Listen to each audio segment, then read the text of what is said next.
This is the Work Smart Hypnosis podcast. Whoa. I'm going to take it from here, Jason. Okay, yeah, you do this one. Okay. This is the Work Smart Hypnosis podcast, session 100, an interview with Jason Linett. Welcome to the Work Smart Hypnosis podcast with Jason Linett, your professional resource for hypnosis training and outstanding business success. Here's your host, Jason Linett. Break out the party hats. Here we go, kids. It's session number 100 of the Work Smart Hypnosis podcast. And this conversation that you're about to listen to is one that has been in the works for quite some time. So much that the co-host of the program this week wrote a little bit of a song around it as well, which you're going to hear in a couple of moments. The story goes, I have known Richard Cole for, at this point, I think we go back to 2007, maybe even 2006. And by wonders of the internet, we've been on the phone many times. We've been best friends on Facebook for several years. And honestly, Richard and I have never actually met each other in person. And even before I had Richard on the program as a guest, he had reached out to me to say, when you get to session number 100, Jason, I want to interview you. So this has been in the works, and here we go. Now, what's great about this is that, yes, the tables turn, and Richard is then asking me some of the same questions that I've asked people like him and many other guests. You're going to hear some stories around lessons I've learned. You're going to learn a little bit more behind what drives this podcast and why we're keeping gunning, and you'll be hearing similar themes as we reach session number 200 as well. There's an accountability check. There's a theme that we're also going to hit on that is a great one. Because I'd share, he does ask the question of taking the knowledge that I have now back to myself at a younger age. And it's where I'm really of the opinion. Well, I'd give you an example of this. Very often, I will ask a client a question. And let's say it's a client who's here to quit smoking in my office. And there's something to be gained by asking the question of, if you knew then what you know now, would you have even started smoking in the first place? And by asking that question, you're going to learn a lot about that client. If they say, oh, no, I never would have smoked. Well, they're giving you a hypnotic contract. You can do an age regression to the first cigarette. You can do a changing personal history. You can do a whole bunch of different tactics to step into the lifestyle as if they never smoked before. Now, if they say they wouldn't change a thing, well, then you shouldn't do those other techniques because they're telling you that that's not their model of the world.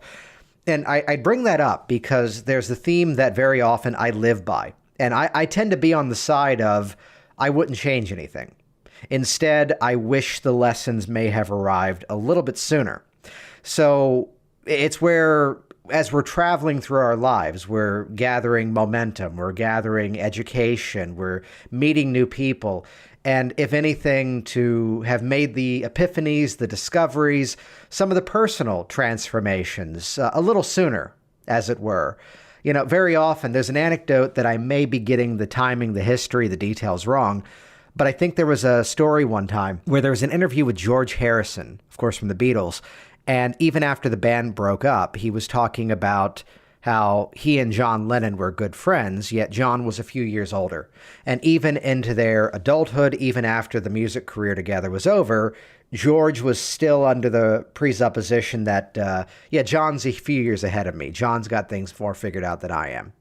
And, to have the knowledge sooner, as it were, I think is a valuable lesson. And even so, it's how in the change process with my clients, I'm looking to, and this is an interesting phrase, we should do a whole session on this. I'm looking to dissolve the novelty that the change is different. When they're leaving and they're thrilled, oh, I haven't drank in 3 weeks. This is so cool. Here's a guy I'm working with today for Fear of Heights, and he's already looking forward to the travel that he's doing. And for him to be observing it as something novel. We sort information as to whether it's the same or whether it's different.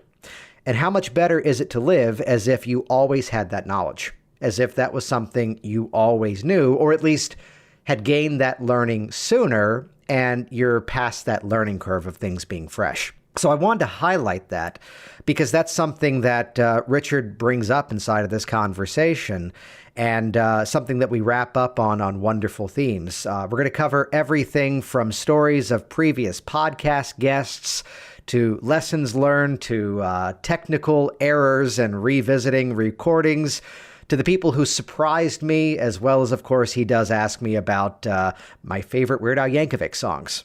Huge fan. So with that in mind, we're about to jump in. To learn more, of course, let me point you to Richard. To learn more about Richard, of course, you can check out him at thathypnotistguy.com. But in the meantime, it turns out session 100 is all about me, by his choosing. So here we go. This is session number 100. Oh, and by the way, he did write a theme song for this session. So rather than our usual musical interlude here, you're about to hear, and if you really care to know the exact reference, a Corky and the Juice Pigs style song from Richard Cole, all about Jason Linett. So proud to be here. Session number 100, an interview with Jason Linett. I know that guy.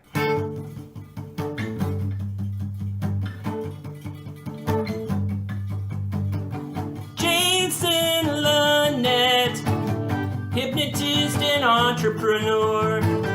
Jason Linett, he's a great guy for sure, whether he's helping you solve your problems or helping you with business success. It's Jason Linett. Jason Linett, he's great. Jason Linett's my friend. We help people. Sorry, I had to open my beer there. Afternoon. Where That's how we started. That's how it gets started. Hey, it's Jason Linett. Wow, man. Hey, Richard. This is, how many podcasts have you done now? This is number 100. 100. You know, I remember. We will forgive the two that I think were lost. I can tell you the ones that were lost. Tell me the ones that were lost. On a purpose or by accident? By accident. As I discovered, you copy what's on the memory card rather than move what's on the memory card. There's a life lesson for you. So look forward to maybe sometime in the near future, David Prudhomme and Ruth Schneider back on the program for take two. Yeah. What did I call that? Deleted scenes. Exactly. Back out. Very cool.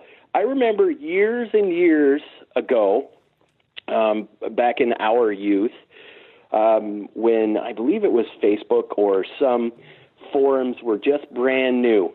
There was a picture of a friend of mine named Jason Linett, and he was standing at the base of a mountain in Alaska.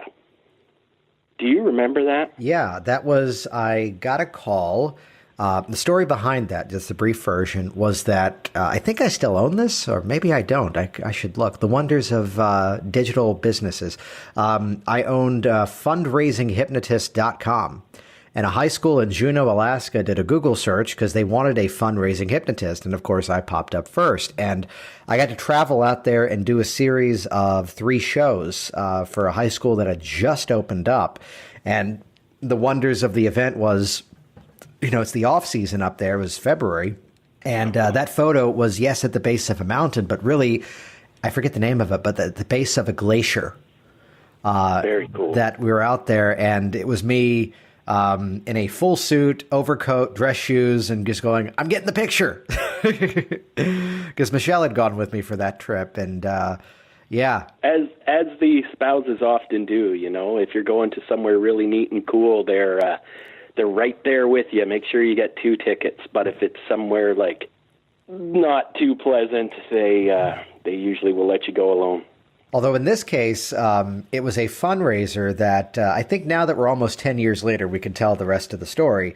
Which was that as I showed up, as part of this, we were putting together, it was a really cool experience because I did a radio show appearance.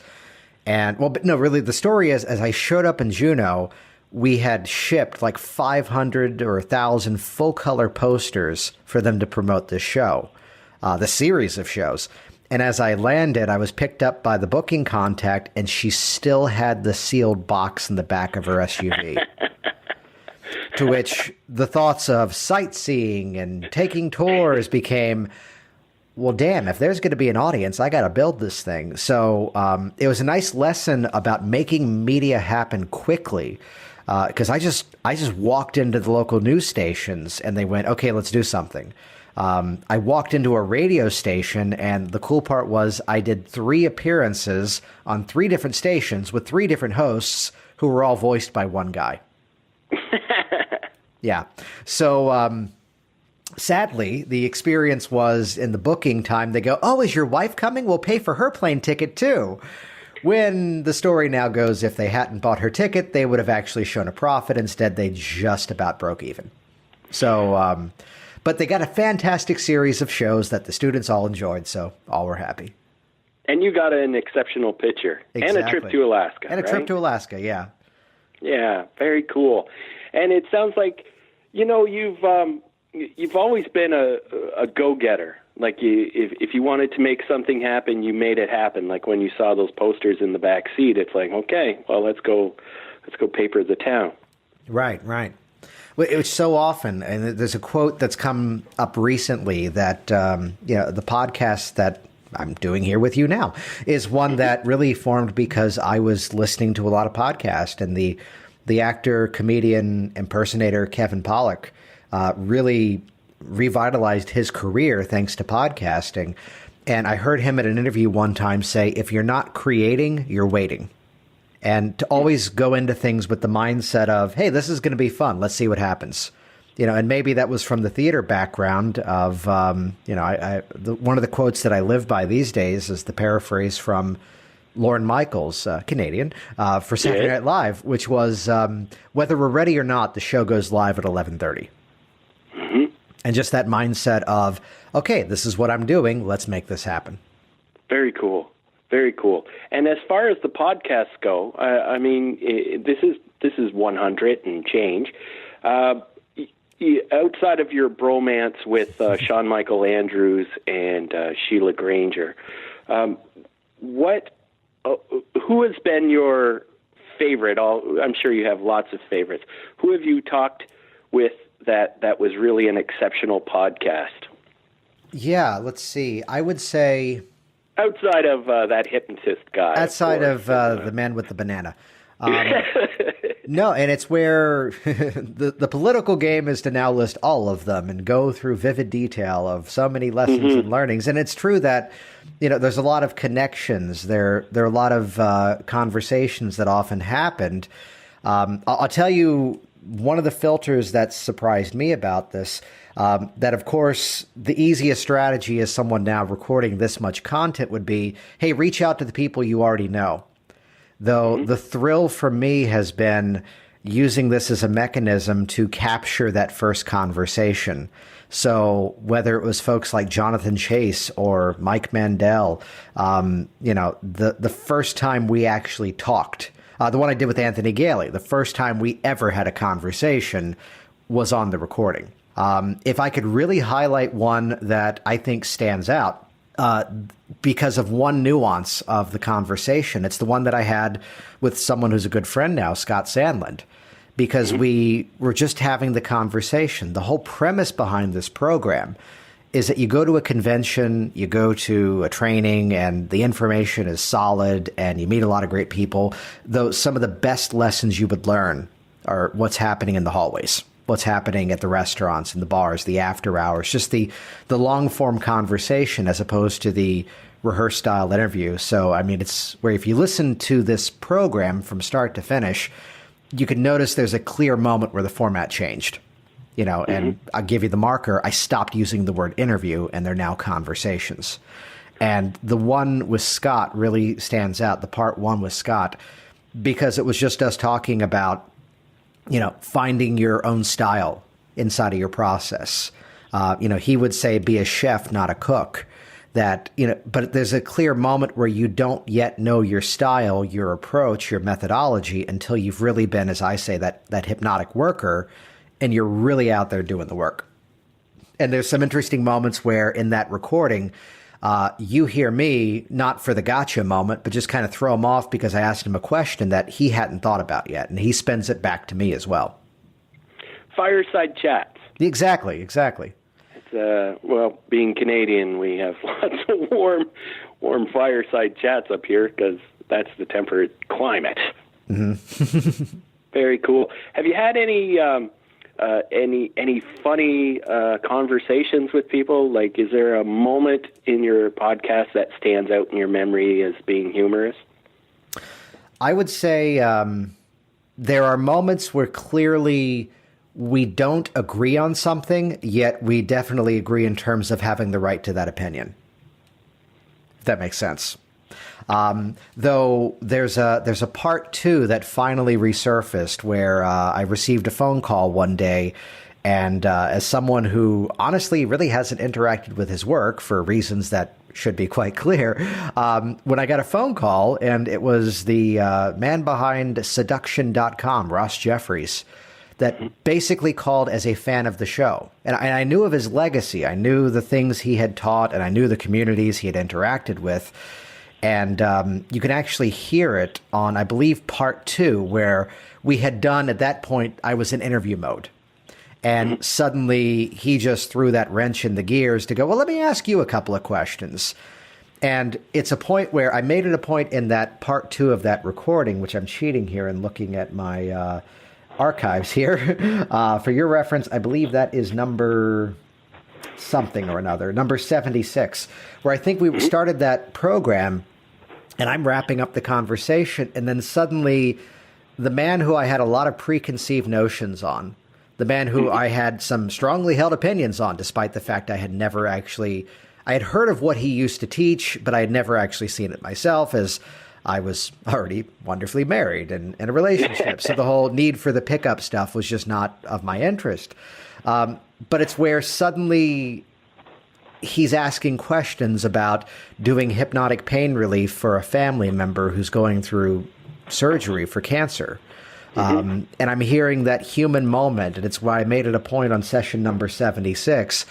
I begin that recording with the storytelling of Aesop's fables of the lion with the thorn in its paw, where it's the classic story of you have this preconceived notion, but to realize, oh, wait, this is another individual who has concerns, who has family members that they're caring for, that wants to help in every way they possibly can. So there have been times where you sometimes would have this expectation as to who this person is and what they stand for. And again, it's that fireside chat format to really delve deeper and realize there's more layers to discover. Very cool. Very cool. Have you learned, outside of that, have you learned anything on these podcasts? Absolutely. I listen to it as much as anyone else would. And it's really, well, there's a story that kind of dates back and kind of gives you the intention as to how this got launched.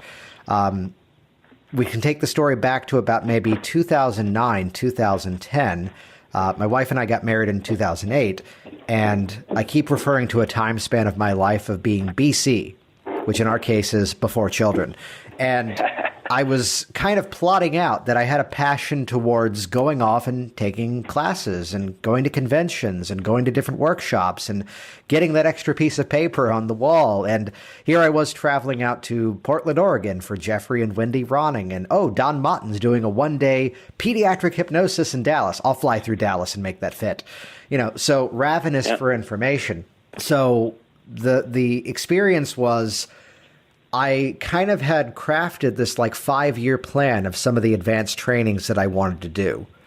And then as we moved, then as we decided to have kids, it became, you know what, let me do all these trainings now. So to walk around my office, the wall candy, let's call it as it is, they oddly are all mostly in the same time frame. Because it was the realization that once the kids are here, I'm not going to be able to get away as easily. So let's just do it all now. So that jumping in. So there came a point in time where I haven't done this as much recently, but I was hosting a lot of guest trainings. So we brought Sheila Granger over from the UK. We brought Inez Simpson over from Vancouver Island. We brought, Tom Nicoli in from the Boston area. And it really was because Roy Hunter from the Seattle area. And it really was the intention of, well, I'm not going to go out there, so let me just bring you here. I had been running a hypnosis meetup group. So, it's what's the scene from the Mickey Rooney and Judy Garland movies of hey, my uncle's got a barn. Let's put on a show. Right. Hey, I got a big office. Let's do the training here. Hey, here's this guy, Oscar, locally. He's a real estate agent. We can use their classroom. So it became, again, the mindset of let's put on the show here. So it's where I would sometimes have people who had trained with me as my students asking me questions about, hey, this Roy Hunter thing, should I come do that? And the answer was, I am only hosting the things at this point that I want to be a student in attendance at. Yeah. So, and as I kept that up, as I kept up my meetup, there suddenly was a day where I looked at my meetup group and realized it's the same 20 people every month. And from the magic world, the line is the amateur changes their act, the professional changes their audience. And within the next 2 weeks, that's when this podcast was launched. That's very cool. Prior to that, I don't think that answered your question, though. But yeah, it gives the history of how you came to put this podcast together, and also why you did it. Well, it's call it a bit of a passion project because. Yeah. I'm having the people on that I reach out to, and I would comfortably share let's phrase it the fun way. Here is your exact strategy to not be a guest on my program. Go on. Which would be to send me the message saying, hey, I need to promote my class. When can I come on your program?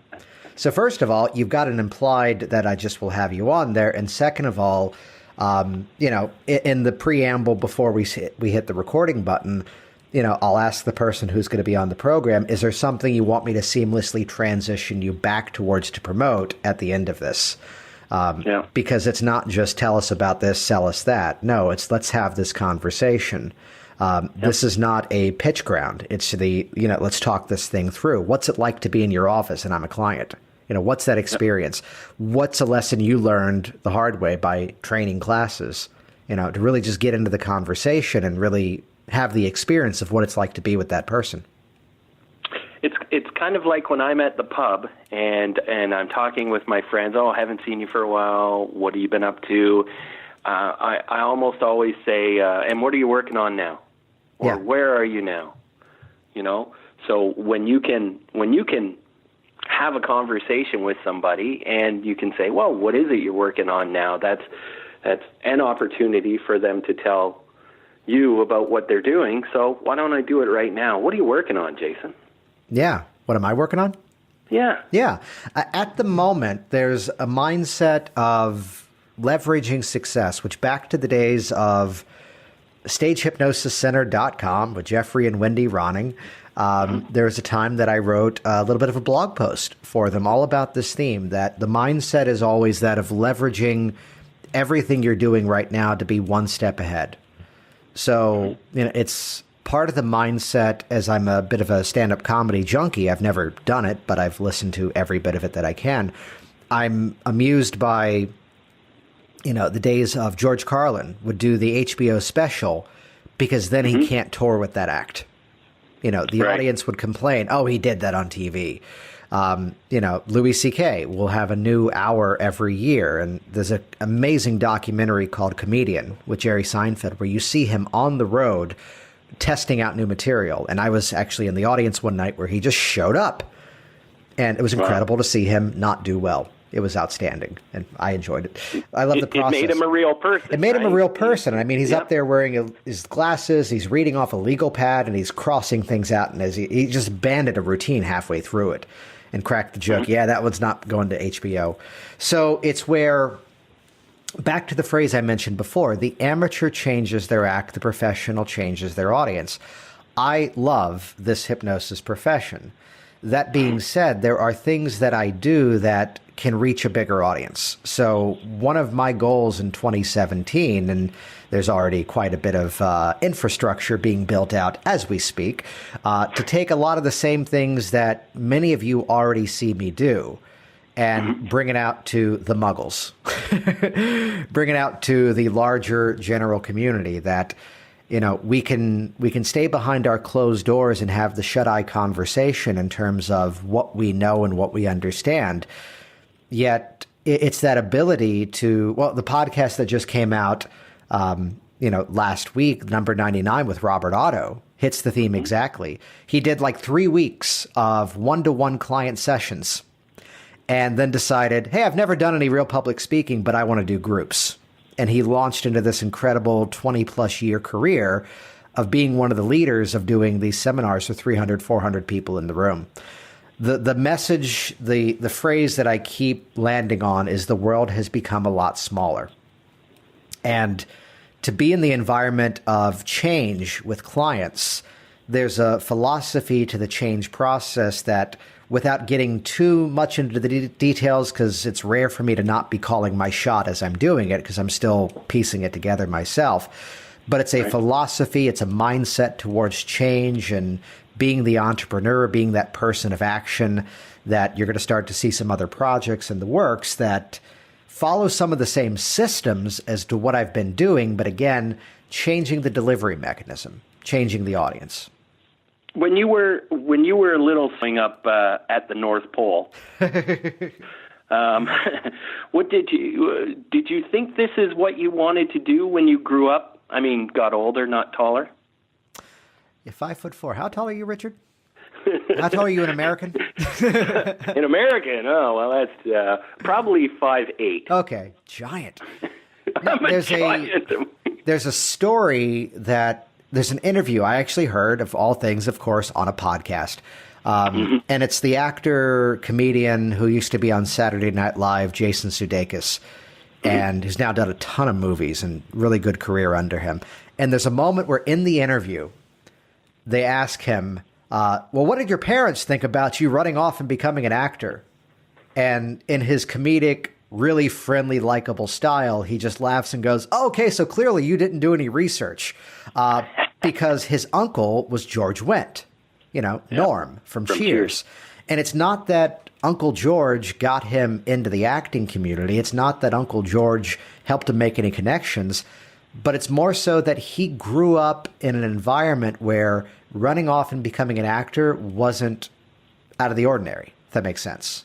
Mm-hmm. It was something. So you were sick. You were 6. What did you want to be? Well, it's where I rewind the story back a little bit further, that nearly everybody in my family was an entrepreneur. My parents were wedding photographers, the studios right out of their home. My grandfather owned several furniture stores, owned a jewelry shop, and it was always, we're going to Grandpa's store. And nearly everyone in that family, there's stories of going back to my great-great-grandfather, who was in vaudeville, and questionable stories about papers that he signed for a couple of meals, knowing that he had a ticket on a boat to the United States a few weeks later. Hey, sign these papers. You figure out the details for yourself. And famous statues of significant, let's call them Soviet leaders that he was the one who carved. So interesting history. So it's where the mindset of doing something out of the ordinary. So, at 6 years old, I had a hobby of doing magic. Mm-hmm. And I really don't think it was at that point an intention of this is what I'm going to do. But it was always the allowance of, okay, let him do what he wants. Where it was a very open environment where to do something that was different. So I kept up with the magic for quite some time, and some dissatisfaction with the magic mentality is what led me to the hypnosis. Because if I could really do this stuff, I wouldn't need any props. And perhaps why at one point the business was titled Magic for the Mind. So if you really had to drill it down to say 6 years old, what was the goal? I was just ravenous for anything magic related at the time. And inbred in your DNA was, it sounds like, entertainment and entrepreneurship. Yeah, and again, to watch even my parents as wedding photographers, it's the amazing thing that it's the storytelling experience, yet in many ways, if you don't have the party for the photos, they're making the party for the photos.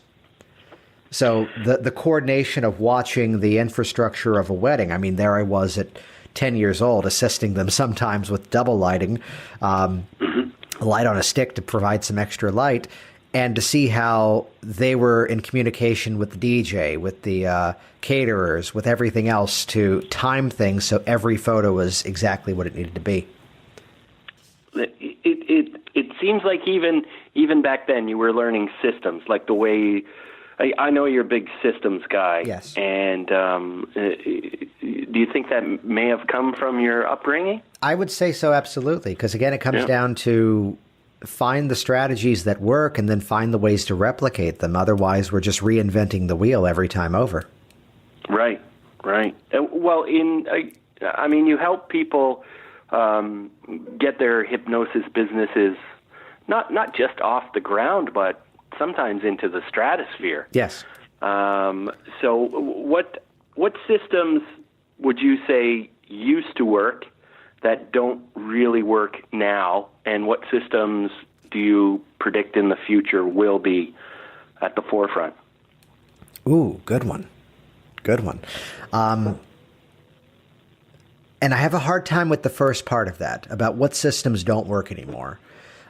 Because of all things, I was on a coaching call with one of my consulting client students this morning, and he's making print ads work. And some people would want to go, oh, that's dead. That doesn't work anymore. When the phrase that, and there's a product that I had for a while that I recently rebranded and relaunched now as Hypnotic Business Systems, thus the systems title. And what needed to be clarified was the fact that my real principle is very rarely is it the platform and almost always is it the strategy. There's an incredible story of a friend of mine who owns a franchise of a very special boutique style of gym where you go in and it's only you and the trainer. And that's the only thing there. You're there in this full gym. They've got the cardio stuff. They've got the weights. They've got the machines. But there's no 100 other people at the gym. It's just you and the trainer. And we were having a conversation. I went to meet with him back in the days when I was doing B&I, and he was also a member. And so we got together before their offices opened at like 5 a.m. And, we're talking about success rates. And I'm talking about how this percentage of people will be successful to stop smoking. And this is the filters that need to be addressed to bump up the others as well. And he kind of smiled and he goes, that's why I like what I do as a personal trainer. And he gestured towards all the equipment. He goes, all this stuff works. You just have to show up and use it. Show up and use it. And his clientele are people who are prepaying a full year to show up 2 or 3 times. And it's called Fitness Together because you are doing fitness together. And that's the format of it. So again, I'm always the one to go, it's very rarely the platform. It's almost always the strategy. If I had to really drill it down, it's going to be more of an esoteric answer than it is to say print ads don't work. Or what's the one? Thumbtack doesn't work. No, it's not going to be that. I would say that we're becoming a community that there's nothing wrong with any mechanism of sales, but the format of direct response, which from our hypnotic perspective, and this is a big thing that I address inside of my talks and my teaching, the call this number to book your sessions. That we buy what's comfortable for us. We buy what's familiar to us. And instead to follow the mechanism of the funnel where we're building a relationship. We're building an interaction. That will never die. And the platforms may continue to change. Well, you and I come from a lineage connected back to a stage hypnosis instructor who, to keep this part of the story a little bit more indirect, at one point was the guy saying, don't do online videos. Mm-hmm. And now his business is online videos. Yes. So it's a great way to say that, again, you never want to position yourself on the wrong side of history because, of course, guitar groups are going out of style. Said the manager to the Beatles. Yeah. So it's where, again, to always look at the strategy. What will never die, in my opinion, is either relationship marketing, content marketing, leading with value. So, and it's something that is a big part of what I do. It's where I'll comfortably share to look at this program, the Work Smart Hypnosis podcast. There is no clear direct monetary strategy behind it. You know, I maybe will take the after segment to promote some website or some upcoming training when, well, there are other podcasts in this industry that are just sign up for this class, sign up for this class, sign up for this class, you know, and people stop listening for that. So what I think will never die is this concept of building the relationship, building the contact. And it's what some in the marketing world would call a secret selling system. Because I can't directly draw a straight line, but because this is a program that people interact with, I mean, on one side, I'll be at a convention and strangers are coming up to me and they already know me. And they're thanking me. They're telling me, oh, that session on the pre-talk, oh, the conversation you did with Jonathan Chase, or here's someone who goes, hey, I just got this one the other day. Hey, I'm out in Vancouver with Kevin Cole taking his NLP training. I signed up because of your podcast with him. Oh, wow. That there's this reach of it that I can't track. Does that make you feel? Does that make you feel humble? Does that make you feel? How does that make you feel when you hear that you have either helped people grow their business vicariously just through a podcast? You didn't know these people, right? They listened to your podcast, picked that up. How does that make you feel? That's what keeps this thing going. That's where I hire an outsourced company that does the editing. I have a full-time web programmer nowadays because to drive the digital arm of everything that I do, I needed staff. So they're virtual. I've never met them in person, but there's a whole mechanism that other people now do the editing. Other people now are editing the websites. And that's what makes it so, looking at a calendar, I can look and see that next week there's already podcast session recordings that are scheduled. And even if Joe, the client, calls me up and says, yeah, but I really need that Thursday at 10 a.m. next week, it's where I can say, no, that time's already booked. And assuming everything goes as scheduled, I know that I'm recording with Carl Smith next week at that time, Thursday, 10 a.m. Right. So that's what drives it, because it's where the reach of what you do is something that you only discover. You know, it's where in the business world, there's a funny theme about, oh, let's create a viral video. And the truth is, you can't.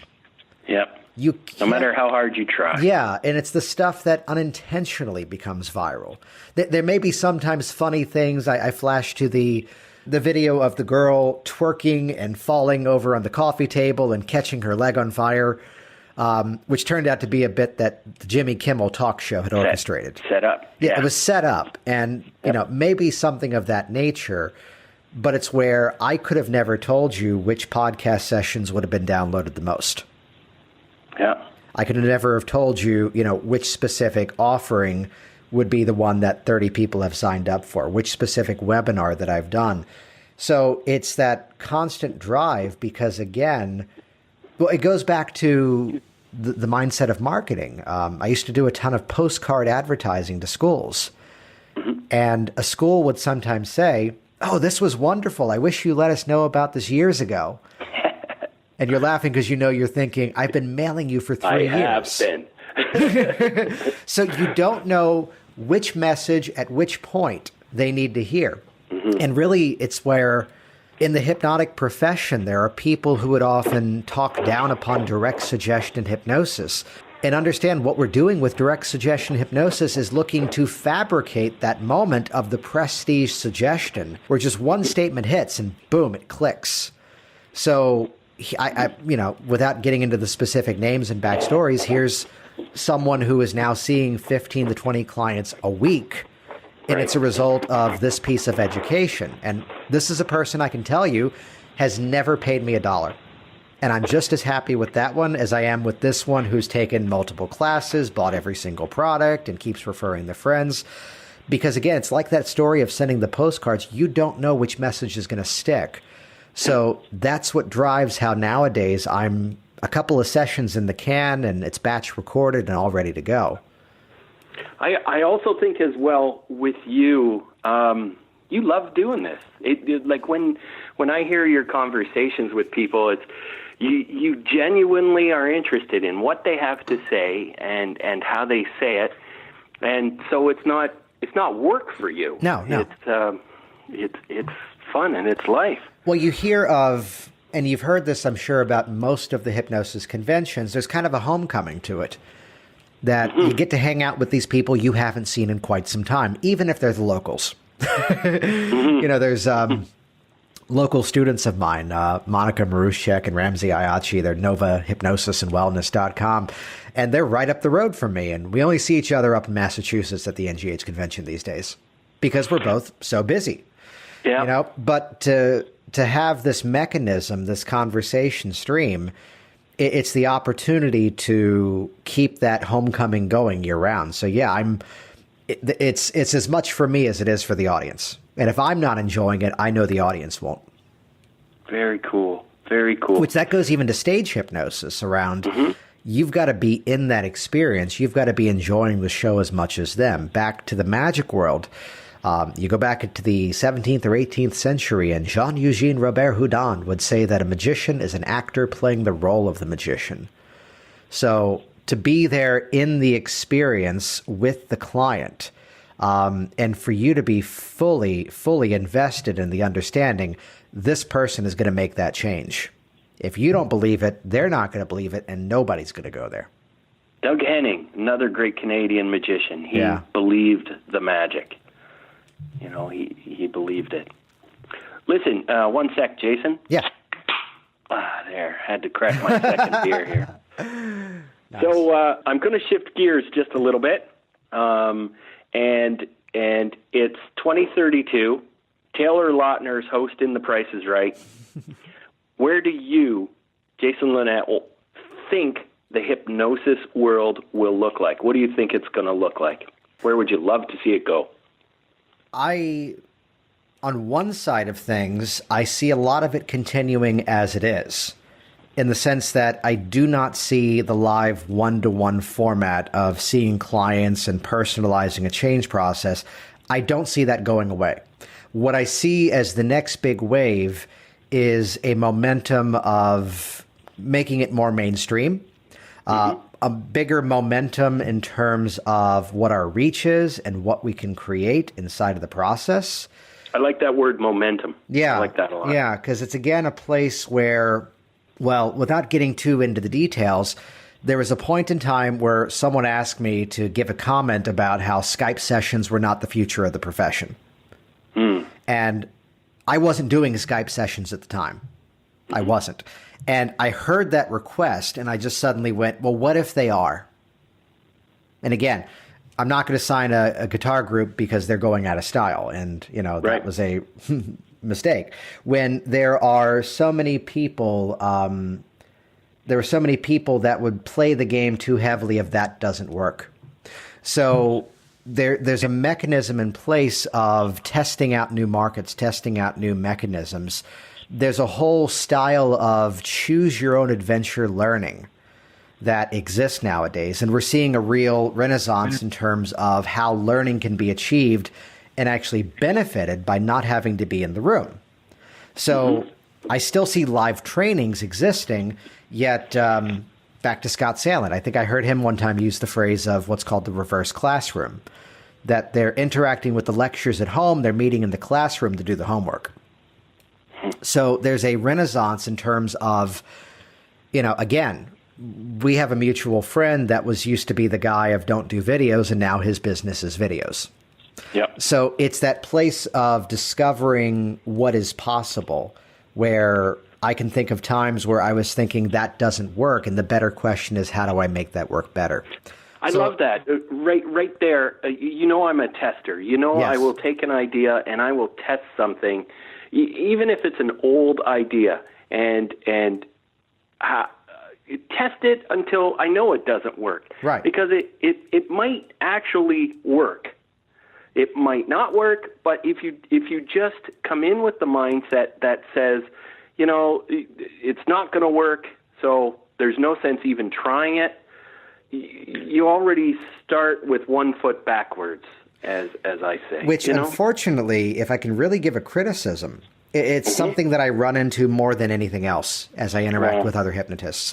That as much as we are this profession of the helpers, the healers, the facilitators of change, we too often play this game of that won't work.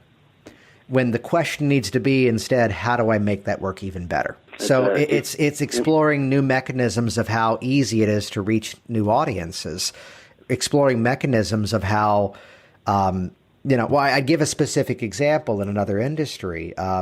You look at the programs that have put out by the company Beachbody with Tony Horton, with P90X.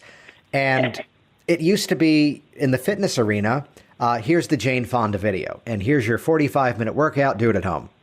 And there was something revolutionary about the P90X programs in that you got in the mail this 12 to 14 DVD package. And then you got a workbook. And then based on your goals, you chose a different path of how you interacted with the content. Do you want to lose fat? Watch them in this order. Do you want to gain muscle? Watch them in this order. Do you want to increase your endurance? Watch them in this order. So think about the mechanisms of how the client can now learn a system of doing client-centered hypnosis on themselves. So it's where I don't see any of it falling away. I really just see us adding more options, adding more styles to how we're able to work with people. Do you see more hypnotherapists or hypnotists out there? Yeah, I definitely see more. I'd say the phrase that keeps popping up, and it was the whole theme of the Mike Mandel recording, of just there's a renaissance that's currently going. A very clear shift in terms of, I'll just nail it, the age of the practitioner in this profession, where there's one school of thought holding on to this is how it's always worked. And there's the other group of people, perhaps inspired by the infomercial, but there's got to be another way. Yeah. So it's, again, to explore the possibilities of it and just, I definitely see there being more of us. And it's how you and I were having a chat before we hit the big red button here about the mindset of competition, that as of now, there still are not enough stage hypnotists to fill the shows that could benefit from a stage hypnosis program. There are still not enough hypnotherapists to serve the people who could benefit from the service. There is no saturation as it is right now. But I hear all the time, Jason, that these shows are getting picked up. There's just none left. I know. That's what they're thinking, and they need to change that thinking. Yeah. Because again, if you're not creating, you're waiting. So it's where sometimes you have to discover that market for yourself. Sometimes you have go out to and create something new. Yeah. It's what I loved about the recording I did with Anthony Gailey, because he had this idea and there was a suggestion made to him and there was nothing to mimic yet, and just having to figure it out for himself along the way. Yep. Rather than I'm going to do my induction like this person, I'll do my deepeners like this person, I'll use this script from that person. There's something nice about, my early years of this. I was kind of self-taught and self-study for many years before anything became formal. And there are still aspects of things I'm doing now that was me, well, I guess this is how it's supposed to go. I'll do it that way. Yeah. And you make it up as you go. Very cool. Or, well, it's more so finding that own style, too, because we all do it differently. Yeah. To credit the NGH, their elevator speech these days is, we help normal everyday people with normal everyday problems. And they've recently added the extension to that phrase of using individual hypnotic techniques, which what that phrasing means, it allows for you to see a client and you to work in a different style, and me to see a client and use a different style. And we both end at the same destination with the same result, but a different path to get there. This is like VH1 behind the music. Do you ever remember that? Do you remember that? Where they would go behind. What was the catchphrase where suddenly then, and that's when things took a turn for the worse. But I'm not going to go that route. I don't want to keep you much longer because you're a busy guy and you got lots of stuff to do. I just want to end up with a couple of brain teasers for you. Yeah. And I'm sure the people listening to this podcast would have as much fun knowing this as I would. So, your favorite Weird Al song? And can you sing a bit of it for us? Oh, no for the singing, because I know my skills. I am a huge Weird Al fan. I am not a fan of I've been to the concert twice. The man puts on a better show than anybody you will ever see. I don't feel comfortable around the other people that are fans, though. I'll say that politely. But if I had to pick a favorite one, it's an original song, and many people don't know that Weird Al puts, for every album, and he usually has 11 tracks. 5 are usually parodies, 5 are usually originals, and 1 is typically a polka remix of a bunch of songs. And back on the album for UHF, the movie that he did that dozens of people saw, which I recently got to go see an anniversary viewing of, where he and Emo Phillips did live commentary. 6 people will be amused by that statement. There's a song called Generic Blues. Yes. And I absolutely love it, and we'll put a link to the YouTube video of it in the show notes. There's no music video for it, but it's a blues song without anything to be bluesy about. The opening lyrics is, I woke up this morning and then I went back to bed. Said I woke up this morning and then I went back to bed, and just repeats the same thing several times. Either that one, or there's another original called The Check's in the Mail. Wow, heard that a few times. Yeah. So oddly enough, the originals tend to stick out a little bit more than the parodies. I keep lighting that fire. That was one of the ones that came to mind from the UHF soundtrack, I think. But that's just me. I also like King of Suede. Yes. Of course. Yeah. That was another good one. Which was King of Pain by Police, but it was all about a fabric salesman. Yes, sir. Now, seriously, we gotta be serious here. Yes, for a minute. seriously. Serious. Who should play you in a movie? Let's see. Without any arrogance, sometimes I would get the, let me stereotype for a moment. The person who is not from this country and doesn't speak a lot of our language would only ever be the one who says, if I squint, you look like Robert Downey Jr. Which I'll take him. Why not? Maybe it's just because the similar facial hair these days, though I actually have a patch that hair doesn't grow, so I can't do the Iron Man thing. Wow. Or to credit my half of my Jewish heritage, Iron Man. Along with the fellow superheroes of Superman and Batman. Iron Man, yes. Very cool. Very cool. I always thought it was a Sacha Baron Cohen type for you, but he's too tall. He's too tall. Though I am upset that he's no longer doing the Freddie Mercury movie. That would have been outstanding. Down. All right, and finally, last question. If you could travel back in time to visit your 6-year-old self, yes, what would you tell yourself? I would say start sooner. That there are several things that, in life, there's a real lesson that I'd say, as I say this now at the wise age of actually doing the math in my head to make sure I don't quote it wrong, at the wise age of 34 right now, there's a lesson, to use the playful phrase, became a true bitch slap of reality in my life. A turning point around like 29, 30 years old, which was that the simple phrase could simply become, there is no such thing as finding the time. There is only making the time. Wow. And if there had to be one message, I'd say it would be that I'm not someone, and maybe because I haven't done any true deep, dark things that I could comfortably say, I regret that. No, there's always a lesson to be learned. There are things that, very clearly could have, in retrospect, well, that could have played out better. I could have phrased it this way instead. Or if I knew the rest of the story, I would have maybe, expressed this concern in that specific way. It's the NLP presupposition that the meaning of the communication is the response that it gets. And with that mindset, you have greater flexibility to drive the communication better. The personal thing to myself is, again, that phrase, there's no such thing as finding the time, there's only making the time. And I think I've actually got the reference wrong on this. I thought this was a writer by the name of Hal Elrod, who wrote an outstanding book called The Miracle Morning. And now that I've said it, it'll be in the show notes. That Hal Elrod's story was that he was dead on the side of the road from a car accident and then revived. And, of course, that was a turning point in his life. And I thought the quote was him, though I think it might have actually been a guy in the strength training world, Charles Poliquin. But the phrasing of organizing your life to be either one of two filters, either a hell yeah or a no. And if it's somewhere in the middle, it's a no.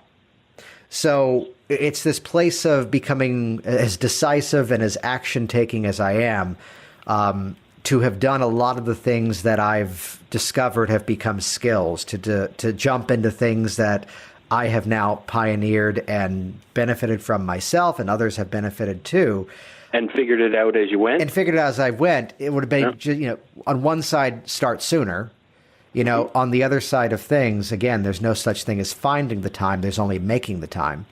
So it's where, there's a guy in the Gary Vaynerchuk, that one of the people he's trained in terms of social media marketing, the phrase, this was in relationship to someone's health goals. He goes, it becomes a time where you need to be a little bit greedy, where it does take effort. And as much as everything I do now is branded under Work Smart Hypnosis, the phrase is that there is work in there. There is effort. And by putting in that effort, and if anything, it would have been to be 5 or 6 years ahead of where I am now, though, hey kids, the journey's just starting. And with that, I'd like to thank you very much for jib-jabbing with me, my friend. Awesome being on your program, Richard. Hey, Jason, that was a great story. Listen, where can people find you online? Well, there's this program that I do on occasion when I feel like it called the Work Smart Hypnosis Podcast, new sessions every Thursday. And hop over there, interact with any of the content there, get on our mailing list, because there's all sorts of webinars and presentations and programs, whether it's live classes and pre and post convention talks. I can reference it here. This is going to be a bit of an exciting year because there's a wonderful season of hypnosis conventions coming our way. Hey, you're coming to Canada. I am, yeah. So, and this year I'll be at the first ever Ultimate Stage Hypnosis Conference, the Hypno Expo 2017. That's the IMDHA IAC convention, the NGH convention, the Hypno Thoughts Live convention, Mid-America Hypnosis Conference, the Canadian Hypnosis Conference. Quite a bit of travel, racking up the air miles. And quite excited for the honor that at 4 of those I've been invited to give. Some of them don't use the terminology, so we'll call it the keynote style speech at these events. So wow. Excited to, again, take the message to a bigger audience.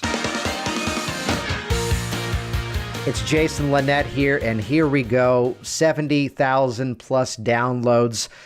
Interacting with all of you at various hypnosis conferences and conventions. Those of you that are inside of hypnoticworkers.com and hypnoticbusinesssystems.com, those that I've trained with live and those that I've sat next to at workshops. Thank you all so much. Keep listening to this program. Keep interacting with all things worksmarthypnosis.com. And let me share this post-roll segment to redirect you over to Richard Cole's outstanding information online. Learn more about his stage hypnotist by going to thathypnotistguy.com. And he has 2 absolutely outstanding products, which you can check out. One of them is 18K Skit. So 18kskit.com. It's a fabulous stage hypnosis routine you can add to your show to truly make yourself memorable as part of what you do. And if you want to add an absolutely fantastic, fully workshopped routine to your show, check out loveonTheLeft.com. I will let you discover that one for yourself, whether it's a giant banana or a monkey or anything you'd like to possibly imagine. But I'll share the stage here with Richard Cole. Thanks again, Richard, for interviewing me on this one. Check him out at either thathypnotistguy.com, 18kskit.com, as well as loveonTheLeft.com. Links, show notes, general good stuff, and perhaps a video of Richard singing the Jason Linett theme song over at WorkSmartHypnosis.com.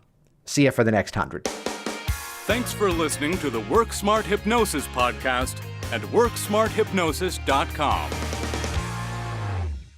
Hey, it's Jason Linett here, and I want you to be the first to know as we put up and share new videos and new hypnosis resources in the future. So do this right now. Click the button on this page that says subscribe, and you will be the first to find out as we upload new videos. See you soon.